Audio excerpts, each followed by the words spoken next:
Hi viewers, Anish life സ്റ്റൈലിൻ്റെ പുതിയൊരു റെസിപ്പിയിലേക്ക് സ്വാഗതം. നല്ല ടേസ്റ്റി ആയിട്ടുള്ള കൂന്തൽ റോസ്റ്റിൻ്റെ റെസിപ്പിയാണ്. അതിനുവേണ്ടി ഒരു പാൻ അടുപ്പത്തേക്ക് വെച്ച് കൊടുത്തിട്ടുണ്ട്. അതിലേക്ക് 3 ടേബിൾ സ്പൂണോളം വെളിച്ചെണ്ണ ചേർത്ത് കൊടുത്തിട്ടുണ്ട്. അതിലേക്ക് 6 അല്ലി വെളുത്തുള്ളി ചെറുതാക്കി കട്ട് ചെയ്തതും ഇഞ്ചി ചെറുതാക്കി കട്ട് ചെയ്തതും കൂടെ ചേർത്ത് കൊടുക്കുന്നുണ്ട്. പിന്നെ ഇതിലേക്ക് ചേർത്ത് കൊടുക്കുന്നത് പച്ചമുളക്, ഒരു പച്ചമുളക് 2ആയിട്ട് കീറിയതിന് ശേഷം ചേർത്ത് കൊടുക്കുന്നുണ്ട്. പച്ചമണം മാറുന്നവരെ വഴറ്റി കൊടുക്കാം. പിന്നെ ഇതിലേക്ക് ചേർക്കുന്നത് ചെറിയുള്ളിയാണ്. 10-25ഓളം ചെറിയ ഉള്ളി ചെറിയ പീസായിട്ട് കട്ട് ചെയ്തിട്ട് ചേർത്ത് കൊടുത്തിട്ടുണ്ട്. അതേപോലെ തന്നെ ഉള്ളി മീഡിയം സൈസ് 2 എണ്ണം ചെറുതാക്കി കട്ട് ചെയ്തതിന് ശേഷം ചേർത്ത് കൊടുക്കുന്നുണ്ട്. ഇതും നല്ല സോഫ്റ്റായിട്ട് വരുന്നവരെ ഒന്ന് വഴറ്റി കൊടുക്കണം. സോഫ്റ്റായി ഒന്ന് കളറ് മാറി വരുന്നവരെ വഴറ്റി കൊടുക്കണം. ഉള്ളിയിലേക്ക് കുറച്ച് കറിവേപ്പില ചേർത്ത് കൊടുക്കാം. മസാലയ്ക്ക് ആവശ്യമായിട്ടുള്ള ഉപ്പും കൂടെ ചേർത്ത് കൊടുക്കാം. 1.25 ടീസ്പൂണോളം ഉപ്പും കൂടെ ചേർത്ത് കൊടുത്തിട്ടുണ്ട്. കളറ് മാറി വരുന്നവരെ നന്നായിട്ടൊന്ന് വഴറ്റി കൊടുക്കാം. ഉള്ളി ഇപ്പം നല്ല സോഫ്റ്റായി കളറൊക്കെ മാറി വന്നിട്ടുണ്ട്. ഇനി ഇതിലേക്ക് മസാലപ്പൊടികൾ ചേർക്കാം.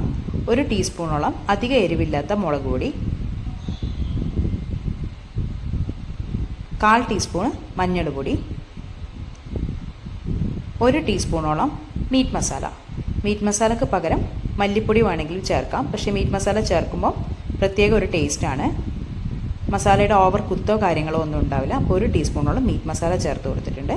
ഇനി ഇതിന് പച്ചമണം മാറുന്നവരെ 3-4 മിനിറ്റ് നന്നായിട്ടൊന്ന് ലോ ഫ്ലെയിമിലിട്ടതിന് ശേഷം വഴറ്റി കൊടുക്കാം.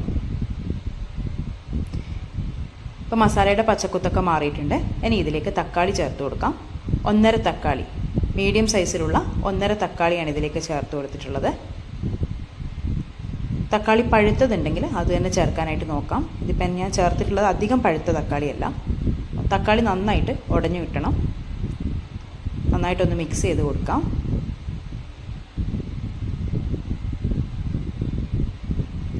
തക്കാളി ഒന്ന് സോഫ്റ്റായി കിട്ടാൻ വേണ്ടിയിട്ട് 5 മിനിറ്റ് ഒന്ന് അടച്ചു വെച്ച് വേവിക്കാം. തക്കാളി ഒന്ന് സോഫ്റ്റായി വന്നിട്ടുണ്ട്. ഇനി ഇതിലേക്ക് കഴുകി ക്ലീൻ ചെയ്ത് വെച്ച 400 ഗ്രാമോളം കൂന്തൽ ചേർത്ത് കൊടുക്കുന്നുണ്ട്. ഇനി ഇതിനെ മസാലയിലിട്ടിട്ട് നന്നായിട്ട് മിക്സ് ചെയ്ത് കൊടുക്കണം. ഒരു 3-4 മിനിറ്റ് മസാലയിലിട്ട് നന്നായിട്ട് മിക്സ് ചെയ്ത് ഉപ്പ് എരിവൊക്കെ എല്ലാ ഭാഗത്തേക്കും എത്തുന്ന രീതിയിൽ വഴറ്റി കൊടുക്കണം.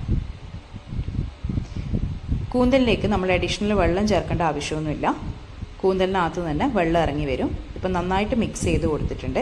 ഇപ്പോൾ ഏകദേശം 10-15 മിനിറ്റോളം കൂന്തൽ നന്നായിട്ട് വെന്ത് കിട്ടണം.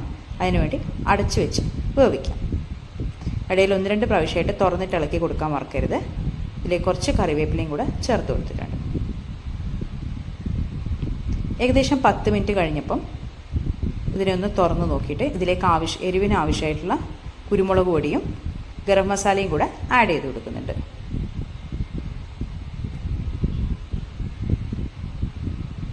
ഇതിലേക്കിപ്പം 1.25 ടീസ്പൂണോളം കുരുമുളക് പൊടിയാണ് ചേർത്ത് കൊടുത്തിട്ടുള്ളത്.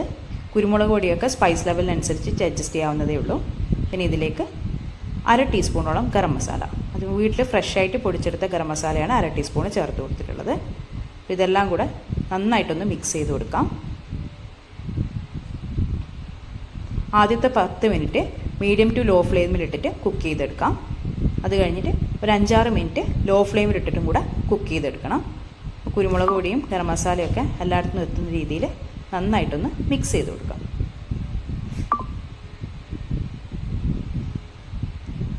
ഉപ്പ് കുറവായതുകൊണ്ട് കുറച്ച് ഉപ്പും കൂടെ ചേർത്ത് കൊടുത്തിട്ടുണ്ട്.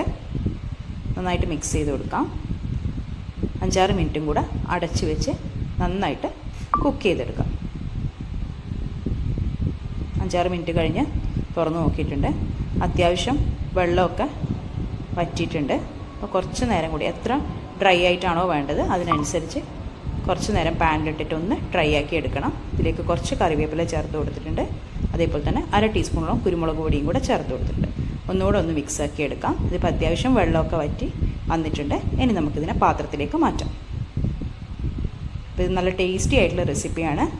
എല്ലാവരും ട്രൈ ചെയ്ത് നോക്കാം. അഭിപ്രായങ്ങൾ കമൻസ് ആയിട്ട് അറിയിക്കുക. ചാനൽ സബ്സ്ക്രൈബ് ചെയ്യാണ്ട് കാണുന്നവരാണെങ്കിൽ ചാനൽ ഒന്ന് സബ്സ്ക്രൈബ് ചെയ്ത് സപ്പോർട്ട് ചെയ്യാം. Thanks for watching.